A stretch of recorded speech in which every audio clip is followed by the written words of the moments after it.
We're going to talk about a woman who never got to unclench. Not her jaw, not her back, not her expectations. She's been bracing since the age of 7, but for what?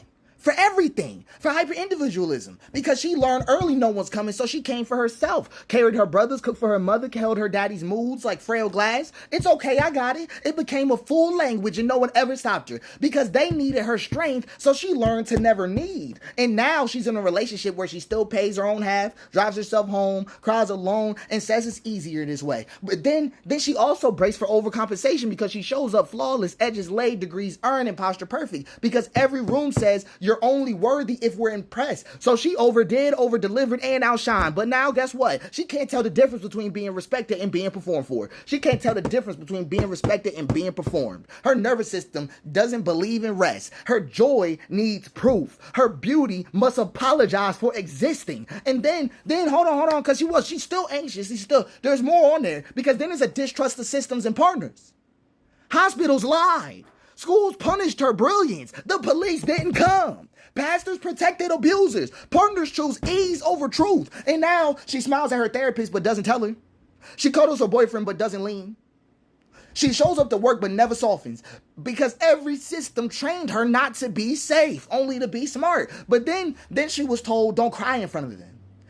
Don't let them say you're angry. Don't give them that power. So now she says, I'm fine, even when her stomach knots and her throat closes. She doesn't cry until the car door shuts. She doesn't scream until the pillow is over her mouth. She doesn't ask, she adjusts, and love can't find her because she's wrapped in a silence that sounds like strength but tastes like grief.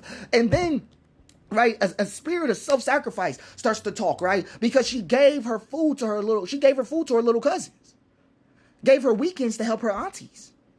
Gave her 20s to a man who never saw her clearly. She was always taught love is what you give away until there's nothing left. So she stayed too long, worked too hard, and said yes too many times. And now when somebody loves her back, she doesn't know how to let it land. She looks in the mirror and sees flaws before her own fucking face. Too dark, too loud, too much, too little. She never felt like enough because the world whispered every day you would be lovable if you were easier to love. So she over-edits her photos. She over-apologizes at work, overthinks every text. And then even when she wins, she doesn't believe she's earned it. They called her strong, even when she was shattering, especially then. Then said, you always bounce back, so she did. Even when she shouldn't have. Even when she should have sat down and screamed. So now, she can't stop grinding. Even when her spirit begs her to rest. Because her entire identity was built on surviving storms and never having a sense of sunlight, of the sun at all. She never got to unclench because everything she was praised for was killing her slowly.